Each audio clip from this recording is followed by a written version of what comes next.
اب میں اس کے بعد حضرت قاری شاداب صاحب دامت برکاتہم سے درخواست کرتا ہوں کہ آپ تشریف لائیں اور ہاں ایک بار اور حاضرین محفل السلام علیکم ورحمۃ اللہ وبرکاتہ۔ استاد الشعراء جناب ابوالکلام کلیم صاحب تشریف رکھتے ہیں۔ اصل کلام ان کو پیش کرنا ہے، میں ایک نعت کے 2-3 شعر پڑھ رہا ہوں، رکھ رہے ہیں جی نا۔ ماشاءاللہ مفتی صاحب نے بہت اچھی نشست یہ رکھی ہے، اللہ اس کو قبول کر لے۔ میرے سخن کی رفعتوں کا حق ادا ہو چاند پر، ہاں کیا بات ہے۔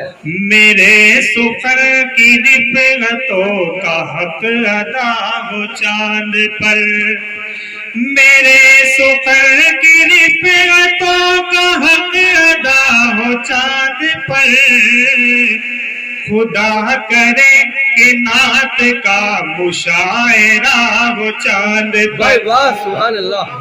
یہ نعت پاک کی بہت خوبصورت محفل ہو گئی ہے، اللہ کرے مطلع قبول ہو جائے تو انشاءاللہ۔ میرے سخن کی رفعتوں کا حق ادا ہو چاند پر، خدا کرے کہ نعت کا مشاعرہ ہو چاند پر، خدا کرے کہ نعت کا مشاعرہ ہو چاند پر۔ اور ابھی آپ نے ایک بات کہی، ایک مصرع کہا کہ انگلش پڑھاتے رہے، جنازے پڑھائے گا کون جی، اور میں انہیں انگلش پڑھنے والوں سے شعر میرا ہے جی جی نا۔ کہ نبی کے حسن پر لکھو یہ حسن لازوال ہے، نبی کے حسن پر لکھو یہ حسن لازوال ہے، وہ بھول جاؤ تم نے جو پڑھا لکھا ہو چاند پر، وہ بھول جاؤ تم نے جو پڑھا لکھا ہو چاند پر، خدا کرے کہ نعت کا مشاعرہ ہو چاند پر،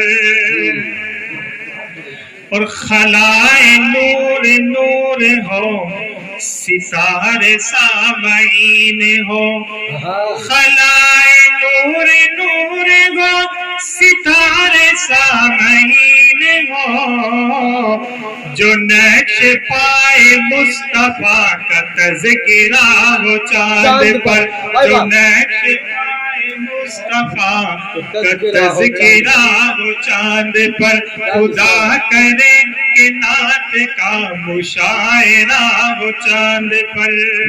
اور ایک شعر پڑھ کے اپنی جگہ لیتا ہوں کہ کوئی تو ایسی نعت پاک مصطفیٰ سنائیے، کلیم ایسی نعت پاک مصطفیٰ سنائیے، کلیم ایسی نعت پاک مصطفیٰ سنائیے، زمین پہ جس کی ابتدا ہو انتہا ہو چاند